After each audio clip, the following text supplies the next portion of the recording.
Hello friends, quick learn tutorial series में आपका स्वागत है। इस वीडियो में मैं आपके लिए लेकर आई हूँ रेजिस्टेंस एंड रेजिस्टिविटी के एमसीक्यू क्वेश्चंस, जो आपके आने वाले MPPGCL और आने वाले महाजेनको के एग्ज़ाम के लिए बहुत हेल्पफुल है।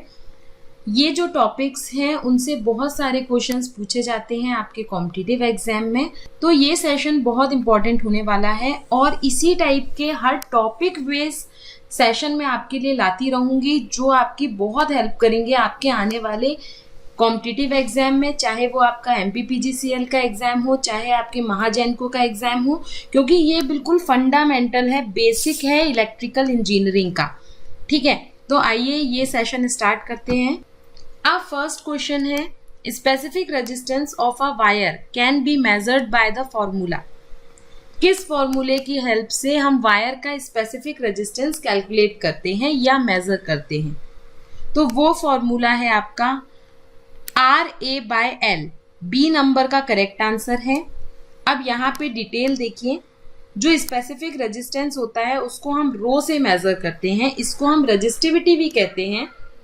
ये प्रॉपर्टी होती है किसी भी कंडक्टिव मटेरियल की और इसको दिया जाता है इस फॉर्मूले से R = ρL/A, जहाँ पे R वायर का रेजिस्टेंस है, रो रेजिस्टिविटी है या स्पेसिफिक रेजिस्टेंस है, L लेंथ है वायर की और A एरिया है। ठीक है, तो अगर हमें इससे रो निकालना है यानी स्पेसिफिक रेजिस्टेंस निकालना है तो रो = क्या हो जाएगा? RA/L। ठीक है, तो बी इसका करेक्ट आंसर है। नेक्स्ट क्वेश्चन है, fractional change in resistance per kelvin is known as. जो फ्रैक्शनल चेंज होता है रेजिस्टेंस में पर केल्विन में, उसको हम क्या कहते हैं? उसको हम कहते हैं temperature coefficient. C correct answer है।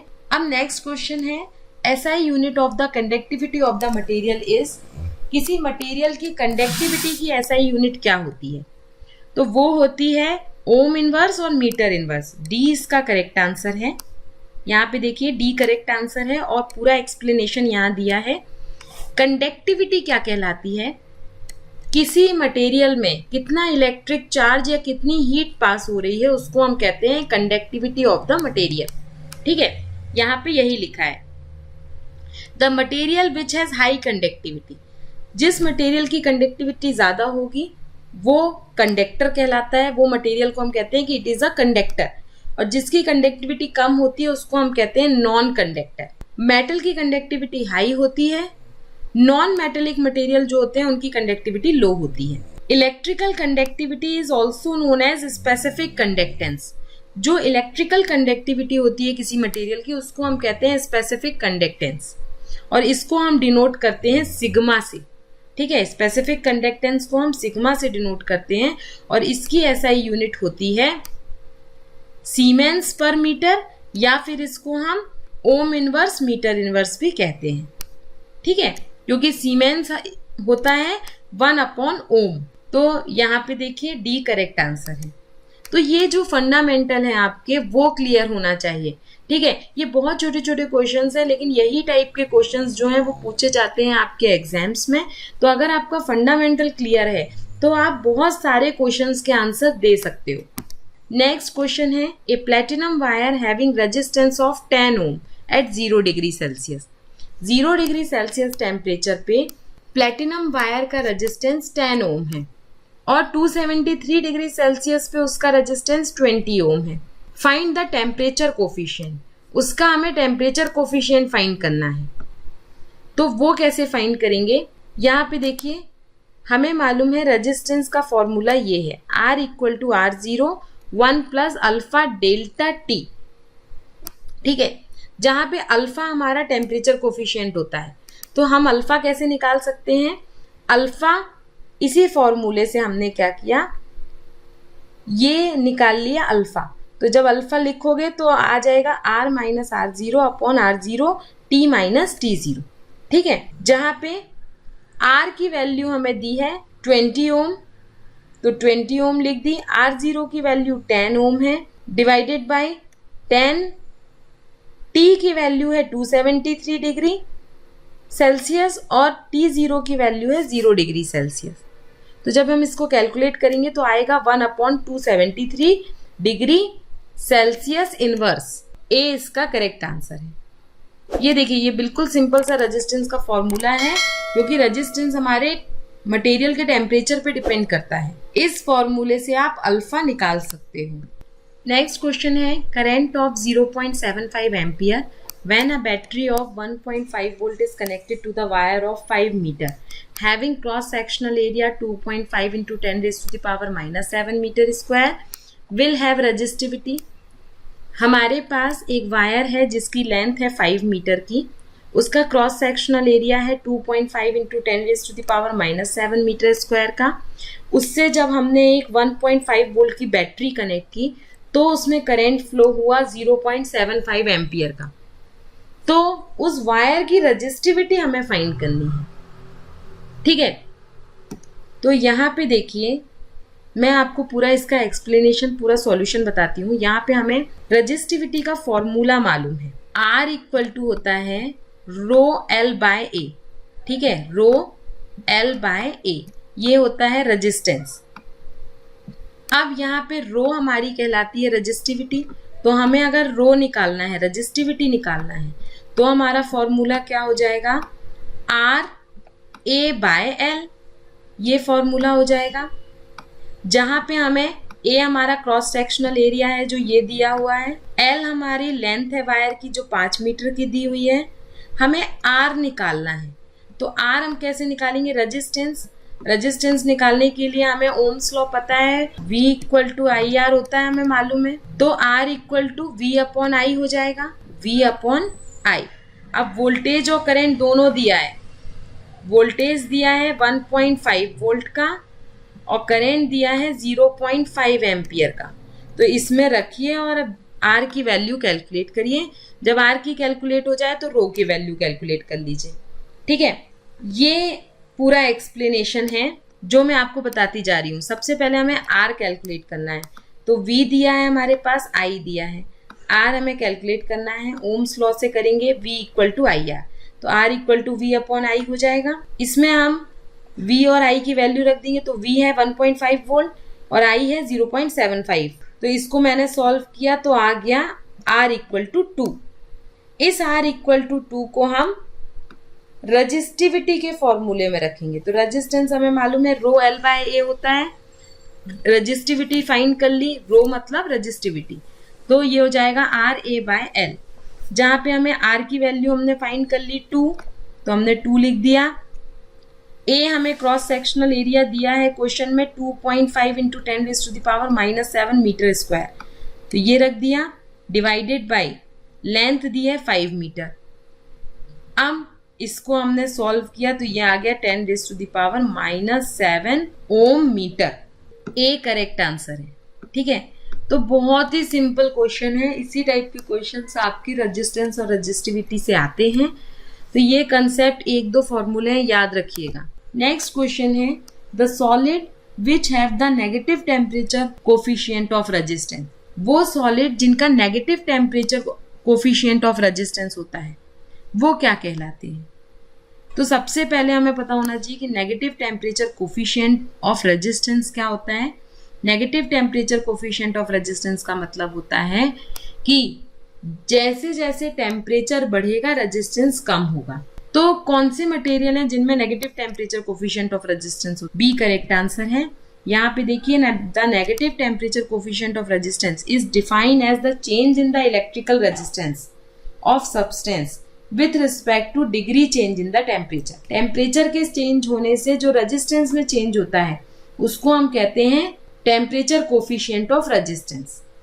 अब negative temperature coefficient of resistance क्या कहलाता है, अगर टेम्परेचर इंक्रीज होने से रेजिस्टेंस डिक्रीज हो रहा है तो वो कहलाता है negative temperature coefficient of resistance. यहाँ पे देखिए रेजिस्टेंस, ये जो ग्राफ बना है वो negative temperature coefficient of resistance को बता रहा है। टेम्परेचर जैसे जैसे टेम्परेचर बढ़ता जा रहा है रेजिस्टेंस कम होता जा रहा है। In case of insulator and semiconductors, resistance decrease with increase in temperature. Hence, temperature coefficient of resistance is negative for insulator and semiconductor. तो insulator के लिए और सेमीकंडक्टर के लिए तो इंसुलेटर और सेमीकंडक्टर के लिए जो टेम्परेचर कोफिशिएंट ऑफ रेजिस्टेंस होता है वो नेगेटिव होता है। यहाँ पे आइसोलेटर नहीं इंसुलेटर होना चाहिए, ठीक है। तो बी इसका करेक्ट आंसर है।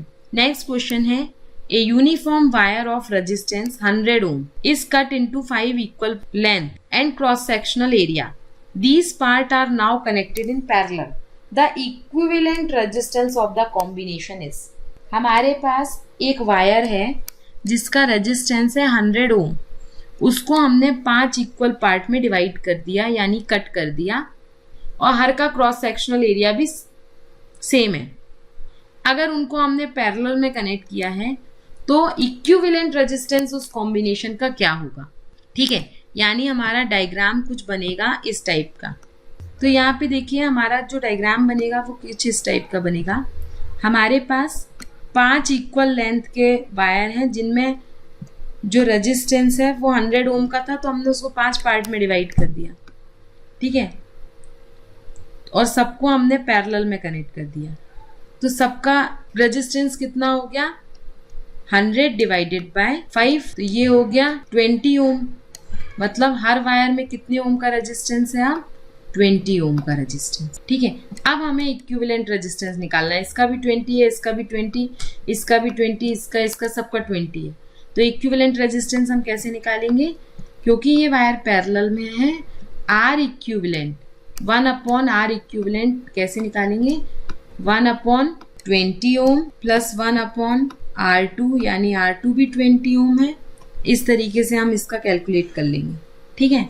लैपटॉप का जो डैशबोर्ड है उससे लिखने में काफ़ी प्रॉब्लम होती है, इसीलिए मैं इस टाइप से लिख के पहले से रखती हूँ। यहाँ पे देखिए एक वायर है जिसका रेजिस्टेंस 100 ओम का है, उसको 5 इक्वल पार्ट में डिवाइड कर लिया, उनकी लेंथ इक्वल है, क्रॉस सेक्शनल एरिया इक्वल है। तो हर पार्ट का, हर वायर का रेजिस्टेंस कितना होगा, तो R1 equal to R2 equal to R3 R4 R5, क्योंकि सबका क्रॉस सेक्शनल एरिया और लेंथ इक्वल है, तो 100 डिवाइडेड बाई 5 हो जाएगा 20 ohm. Equivalent resistance parallel combination का हम कैसे निकालते हैं, 1/R equivalent equal to 1/R1 plus 1/R2 plus 1/R3 plus 1/R4 plus 1/R5। तो सबके इक्वल है तो हमने लिख लिए, इसको सॉल्व करेंगे तो 4 ओम आएगा। तो बी इसका करेक्ट आंसर है। नेक्स्ट क्वेश्चन है, which of the following is false. कौन सा स्टेटमेंट इनमें से फॉल्स है। The SI unit of resistance is ohm. Resistance की एसआई यूनिट ओम होती है, ये करेक्ट है। The resistance of the conducting wire is directly proportional to the length of the wire. जो रेजिस्टेंस होता है कंडक्टिंग वायर का वो directly proportional length of the wire के। The resistance of the conducting wire is directly proportional to the cross sectional area of wire. तो C वाला जो option है वो इनकरेक्ट है, यानी फॉल्स है। अब जैसा कि हमें मालूम है जो रेजिस्टेंस होता है किसी वायर का उसको हम देते हैं R equal to rho L by A से, जहाँ पे L length of the wire होती है, रो रेजिस्टिविटी होती है वायर की, और A क्रॉस सेक्शनल एरिया होता है। तो यहाँ पे देखिए रेजिस्टेंस किसी वायर का इनवर्सली प्रोपोर्शनल होता है क्रॉस सेक्शनल एरिया के, तो ये डायरेक्टली प्रोपोर्शनल लिखा है, इसीलिए यही स्टेटमेंट रॉन्ग है, सी करेक्ट आंसर होगा। अब यहाँ पे इसका पूरा एक्सप्लेनेशन दिया है। अगर कोई वायर है, उसकी लेंथ L है, A क्रॉस सेक्शनल एरिया है और उसकी रेजिस्टिविटी रो है, तो रेजिस्टेंस उसका होगा R equal to rho L by A, ठीक है। यही मैंने आपको बताया। The resistance is directly proportional to the length of the conductor and the resistance is inversely proportional to the cross sectional area of wire.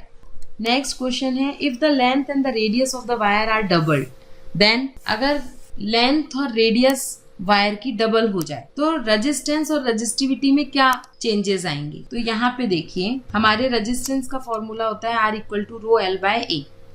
ए क्या होती है, cross sectional area. तो वायर का अगर क्रॉस सेक्शनल एरिया पूछे तो पाई R square होगा। हमने यहाँ पे न्यू लेंथ ले ली कि L डैश है वो डबल है और न्यू रेडियस भी डबल होगा। तो क्वेश्चन में लिखा है length and radius of wire are double. हमारे लेंथ वायर की और रेडियस डबल हो जाएगा तो वायर की रेजिस्टेंस और रेजिस्टिविटी में क्या चेंजेस आएंगे। तो न्यू लेंथ है 2L और न्यू रेडियस है 2R। अब हमारा नया रेजिस्टिविटी का फॉर्मूला क्या हो जाएगा, R dash is equal to rho 2L by 4 pi R square, या हम इसको लिख सकते हैं rho L by 2 pi R square. तो इससे हम कह सकते हैं R dash is equal to R by 2। The electrical resistivity of wire remain the same. Electrical resistivity तो सेम रहेगी, जो रेजिस्टेंस है वो डबल हो जाएगा। नेक्स्ट क्वेश्चन है the SI unit of electrical conductance is. Electrical conductance की SI unit क्या होती है? सीमेंस इलेक्ट्रिकल कंडक्टेंस की एसआई यूनिट होती है। यहाँ पे देखिए SI unit of conductance equal to 1 upon ohm, और 1 अपॉन ओम क्या होता है? Ohm inverse. ओम इनवर्स को हम सीमेंस कहते हैं, ठीक है। बी इसका करेक्ट आंसर है। अब ओम हमारे रेजिस्टेंस की यूनिट होती है, एम्पियर हमारे करंट की यूनिट होती है, ओम मीटर हमारे इलेक्ट्रिकल रेजिस्टिविटी की यूनिट होती है। तो सीमेंस जो है वो एसआई यूनिट होती है इलेक्ट्रिकल कंडक्टेंस की। नेक्स्ट क्वेश्चन है the poorest in electrical conductivity among the following metal is. इन सारी गिवन मेटल में से किसकी कंडक्टिविटी सबसे पुअर है? सिल्वर, कॉपर, गोल्ड और एल्यूमिनियम। तो एल्यूमिनियम की जो कंडक्टिविटी है वो सबसे पुअर है। सबसे अच्छी कंडक्टिविटी होती है silver. Silver is best conductor of electrical signals. Electrical conductivity silver की सबसे ज्यादा होती है, लेकिन ये कॉस्टली होता है। कॉपर की उसके बाद होती है, आपने देखे होंगे जो वायर्स बनते हैं वो हमारे इलेक्ट्रिकल वायर वो कॉपर के बने होते हैं। उसके बाद गोल्ड की और उसके बाद एल्यूमिनियम। तो यहाँ पे परसेंटेज दिए हैं, यहाँ पे देखिए सिल्वर 100% कंडक्टिविटी, कॉपर 97, गोल्ड 76 और एल्यूमिनियम की 60%। तो डी करेक्ट आंसर है। Next the resistivity of the material depend on. किसी मटेरियल की रेजिस्टिविटी किस पे डिपेंड करती है?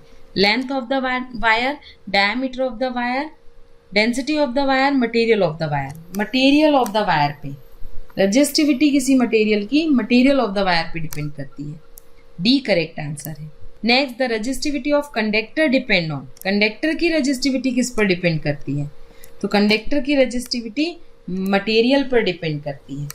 यहाँ पे देखिए the measurement of resistance of specific material to electrical conduction is called resistivity. Resistivity is property of any material और conductor. It's depend on temperature and nature but not depend upon size and shape. It is measured in ohm meter. Next, which property of material is used to determine whether the material can be used as a fuse wire in an electrical current or not? इनमें से कौन सी property है material की जो ये बताती है कि हमारा मटेरियल इलेक्ट्रिकल करंट के फ्यूज वायर के लिए सुटेबल है कि नहीं? उसका मेल्टिंग पॉइंट, उसकी डक्टिलिटी, लो रेजिस्टिविटी और लो मेल्टिंग पॉइंट। लो मेल्टिंग पॉइंट बताता है कि हमारा वायर फ्यूज वायर के लिए यूज किया जाना चाहिए कि नहीं। यहाँ पे देखिए an electrical safety device that is use to protect the electrical circuit from the overload is called fuse. Fuse क्या कहलाता है? एक अपने सर्किट को ओवर करेंट से या ओवरलोड से प्रोटेक्ट करने के लिए एक इलेक्ट्रिकल सेफ्टी वायर लगाया जाता है जिसको हम कहते हैं फ्यूज। तो ये जो फ्यूज है वो जिस मटेरियल का बनेगा उसकी बहुत सारी प्रॉपर्टी होती है।